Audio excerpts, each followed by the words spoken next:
Welcome everyone.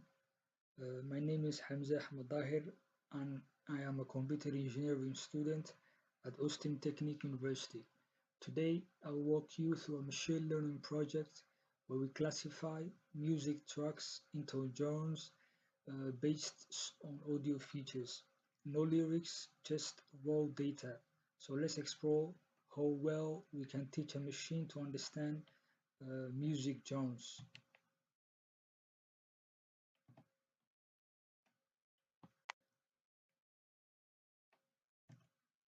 Our dataset has about 4,802 tracks from EcoNest and Million Songs dataset.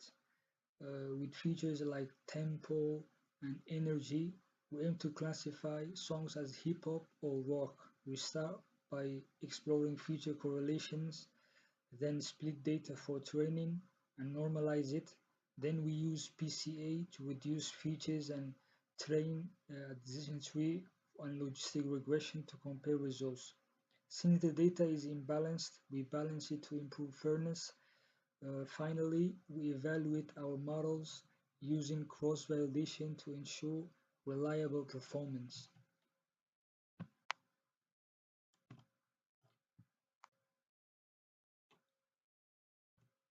Have you ever felt like your music app just gets you behind the scenes? Platforms use machine learning to recommend songs, and that starts with knowing a song's genre. In this project, we are going to classify whether a song is hip hop or rock using only its audio features. We're working with two datasets, one with track metadata and another with audio metrics like energy and danceability. After loading both files, we merge them by track ID, giving us everything we need for classification in one table.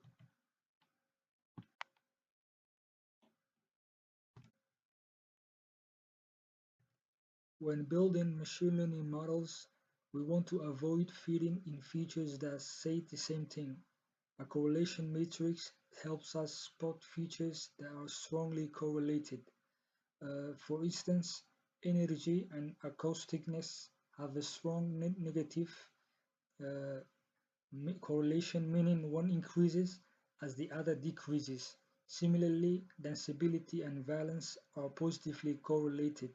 By examining this matrix, we can later drop or combine features that are too similar, keeping our model clean and efficient.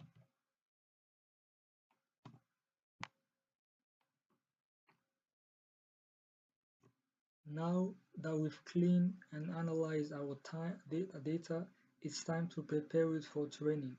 We separate the audio features from the genre labels, then use train test split to divide our data into training and test sets. This is a crucial step. Our model will learn patterns from the training set and be evaluated on the test set to ensure it generalizes well to new data.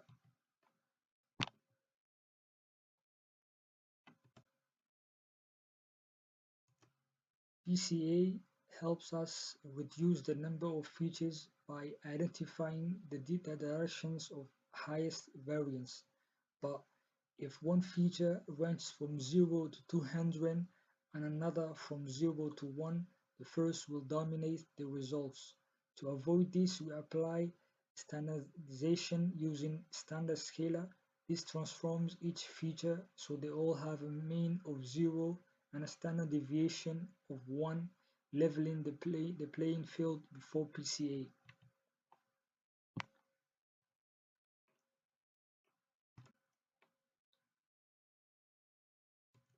Now that our data is normalized, we use PCA to analyze which combinations of features explain the most variance in our dataset. The screen plot helps us visualize this. We can see how each principal component contributes. The elbow in the graph usually marks the point beyond which extra components and little new information. This helps us decide how many dimensions we actually need moving forward.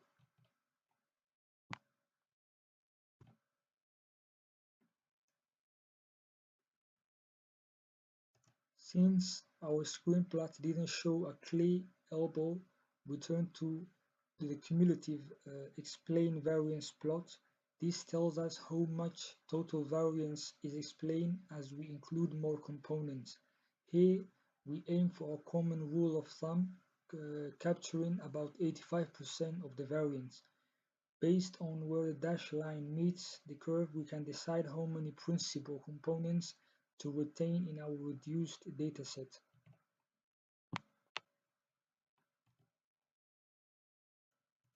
Based on the cumulative explain variance plot, we determine the six components are enough. We determine that six components are enough to retain about 85% of the information in our data. So we apply PCA to reduce our dataset from 8 dimensions to 6.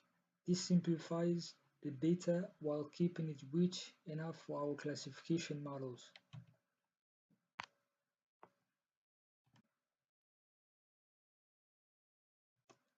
With our features reduced, we can now train a machine learning model.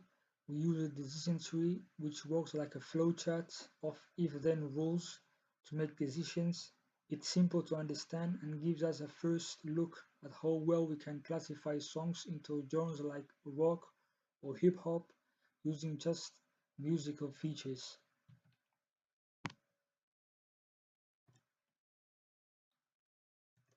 While our decision tree performed well, we wanted to test another model, logistic regression. It uses a mathematical function to estimate the probability of a track being hip hop or rock. After training, it gave us slightly better accuracy, 88% compared to 85%, and higher F1 scores for both classes. So it's clear that model comparison is crucial.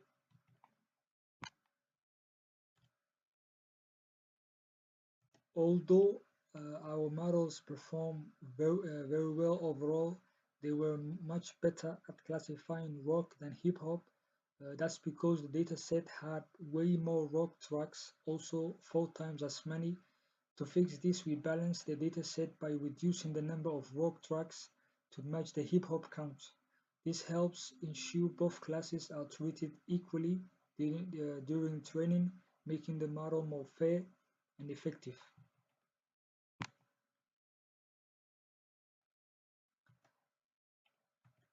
Uh, After balancing the datasets, we retrained both models. This time, the results are much more balanced between genres, while the overall accuracy drops slightly. Both hip hop and rock now have similar F1 scores. Logistic regression still performs best, but now both models are fair and less biased.